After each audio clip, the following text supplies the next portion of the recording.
This is a podcast by WellHouse Church, where we talk about what it's like to be a Christian Monday through Saturday, to live as a person of faith in a culture against faith. So let's talk about Christian behavior. Let's do it. So in full transparency, as we were trying to pick we literally just picked this topic like 15 minutes ago. Mm-hmm. And we know exactly how this is going to go. Yep.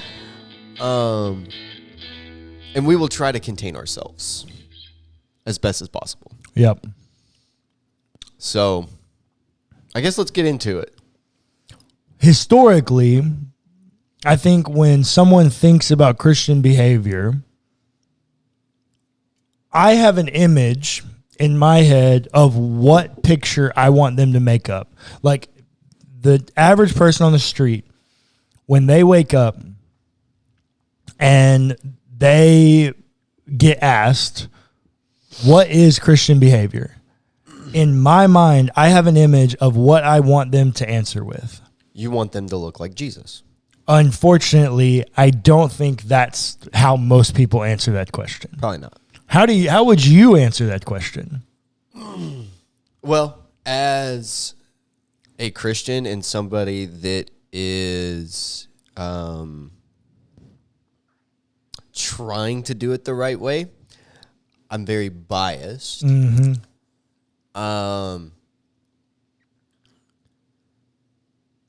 But I think that most Christian behavior that we actually see looks more like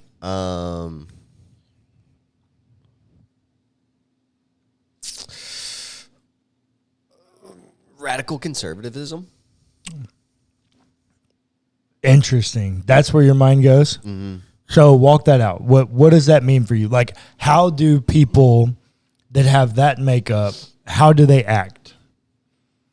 Well, oh God, I'm going on record saying this. Very exclusionary. Mind is all around how, like, my makeup is all around how Christians treat other people. Okay. I mean, that's literally what I do. Right. So,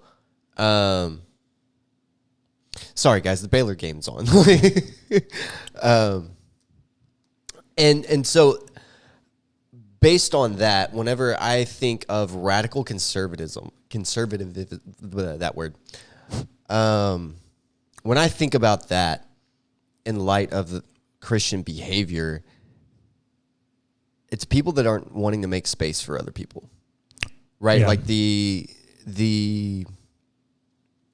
whole thing with Jesus in the temple with the whip, and that's what I see. And this is the only time we actually see Jesus get kind of violent. Yeah. Like, That's the only time we ever see this. Uh-huh. Jesus goes in and it, in a righteous anger, starts flipping tables. Yep. And scaring the crap out of people for good reason. They were excluding people from worship. And that is what I think Christian behavior looks like currently. I think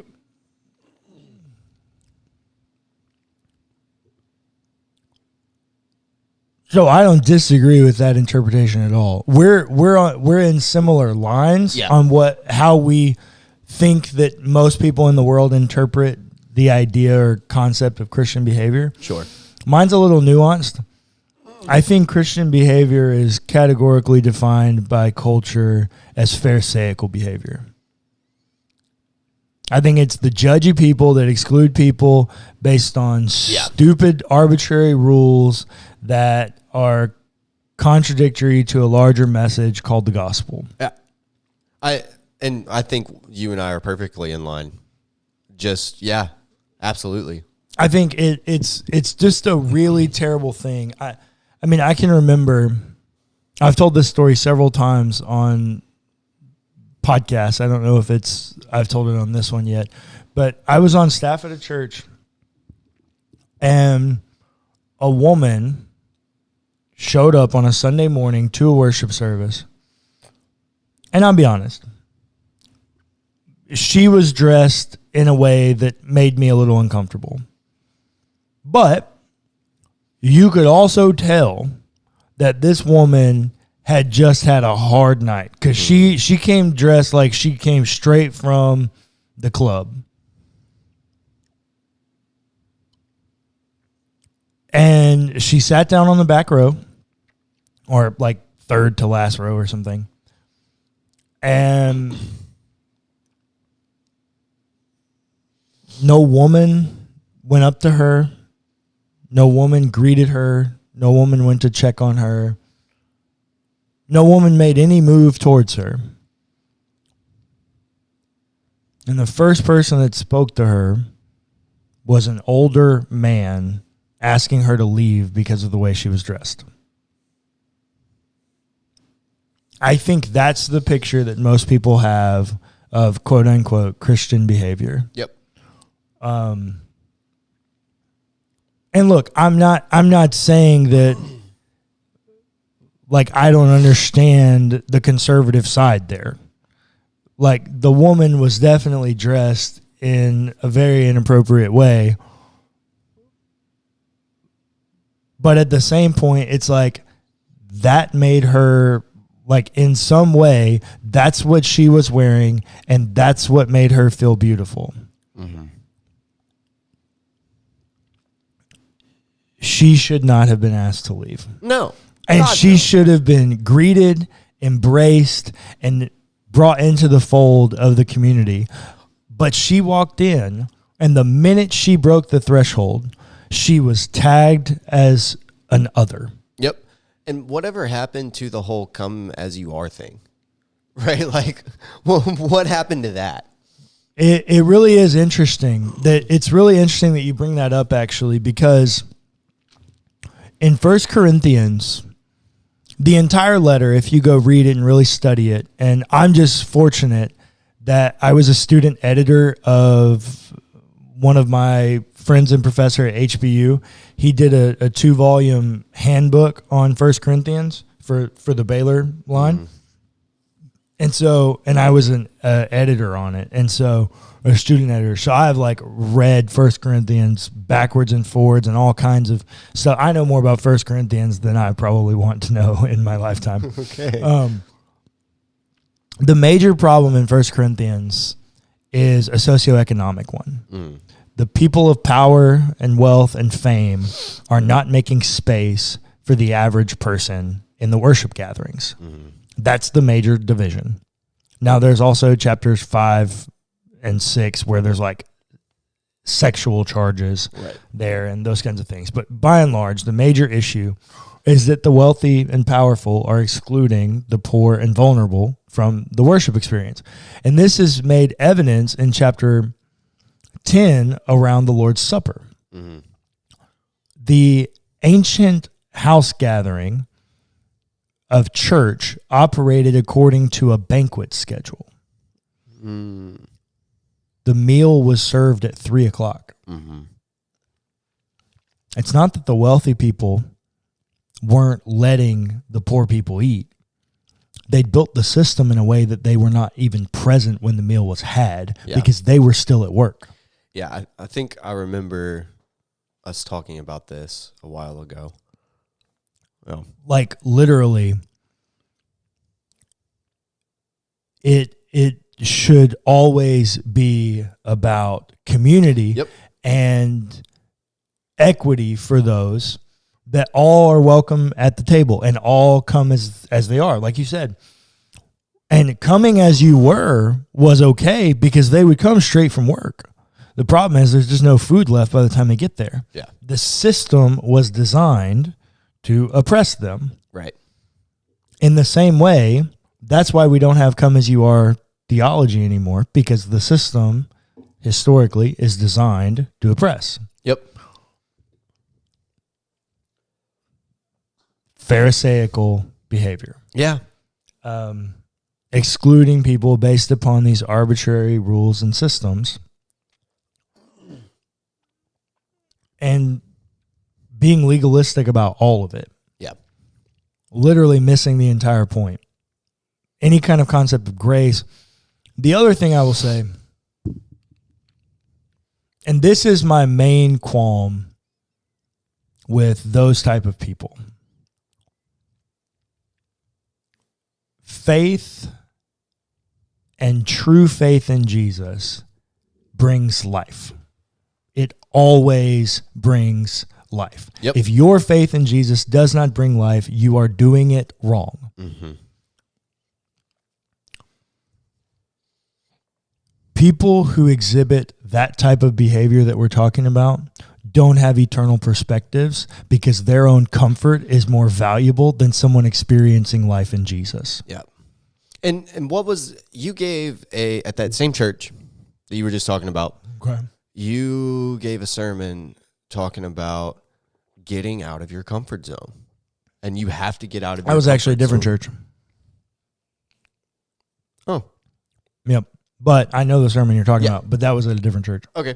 But getting out of your comfort zone is required to make an impact, right? To make an impact on somebody's life, to do Jesus things, you have to get out of your comfort zone. Yeah, I think so. I don't know that there's a way to do Jesus things in your comfort zone because growth happens due to tension. Yep. So think about your muscle. Why do you work out? To be healthy, to be strong, to increase your muscle strength. Well, what's literally happening in your muscle when you exercise or work out? It's tearing the fibers. Yeah, it's tension. Literally, tension strengthens us. Tension grows us. And so if you're living in your comfort zone, you're never being stretched. You're never being challenged. You're never growing. You're just continuing to exist in the same spot, and you're not growing in your divine likeness. Right. The goal of the Christian faith is to be more like God every day that I exist. That tomorrow I'm going to be more like God than I was yesterday. And there will be seasons of life where life's hard and you don't look better today than you did 3 months ago. But overall, when you look back across your life, from the time that you, quote unquote, become a Christian, which I really don't like using that language, but I haven't broken down the construct yet, but from the point that you begin trying to follow Jesus to the point you are now, you want to be able to look back across that time and go, hey, I look more like God today than I did back then. Yeah. And so you have to get out of your comfort zone. You must be stretched. You must have tension. You must grow in order to do that. Yeah. If you are going to stay comfortable, you're going to be stagnant. And this was a major thing in a lot of different cultures, but specifically in the Christian faith, by the time of the patriarchs, the first writers after the New Testament, you couldn't baptize somebody in water that wasn't moving. Do you know why? I don't. Because stagnant water doesn't have life. It's murky, it's yucky, it's contaminated. Living water is moving water because there's movement, there's growth, there's tension. That's why everybody gets baptized in a river, man. Nobody gets baptized in lakes. Interesting. Everybody gets baptized in rivers. So you need this growth and movement in order to be in pursuit of your divinity. Yeah. When people get comfortable, I'm convinced that's when they start becoming pharisaical. Because they get more concerned with themselves than they are with their neighbor. Yeah. this is my main problem with that type of behavior. Because no one has an eternal perspective. Yeah. When I make a determination that I'm going to judge someone or be hypocritical or have a pharisaical outlook on life and someone's impact in my life, I've made the determination that my comfort matters more than their eternity. I have literally disobeyed Jesus in that I am more important than my neighbor. Yes. But, and let's also, so first, let's talk about what's happening when you do that, when you exclude somebody. Yes, you are excluding them and impacting their experience with Jesus, right? And that's horrific. But you are limiting the impact they're going to have, that they could have on your life. Mm-hmm. Right? You're limiting 100%. The perspectives that they could bring in your situation. This speaks to another issue. I agree with you 100%, but it speaks to another issue that we don't care to listen to people. Oh, yeah, for sure. I don't care if they can say anything to my life because I'm not going to listen to them anyways. Mm-hmm. That's not what I'm saying, but that's what someone would say. And it's only when you begin listening to people and their stories that you begin to understand that every single person's individual experiences have something to give to you that you can learn from, that can stretch you, that can grow you. Yep. But you have to give them a voice. Yep. And for me, I do think that we're fighting a battle of death. That is what we are fighting. That is the problem that we have that Jesus has come to solve. And this type of Christian behavior that most of culture, I think, projects us with, instead of all the things that we are good at. Mm-hmm. I remember being in seminary, and me and some seminary friends are sitting around one day, and we're so frustrated that the church is known for all the things that we're against, rather than the things we're for. Yeah, this is the same thing. We have this makeup. People make their mind up about this because we care more about the things we're against than the things we're for. Yep. And so what nobody is painting the picture of Christian behavior is justice, of love, of goodness, of kindness, of peace, of nonviolence, of any of these things that are actually good. No, nobody has those images. And the other thing that nobody has an image for, and I think it's because most people are not living their life the way that we talked about yesterday on the gift, that we're reciprocating the grace that we've received because they're just treating it as their own personal fire insurance. And so they're not contributing to the war on death. We should have an eternal perspective that life and life abundance matters.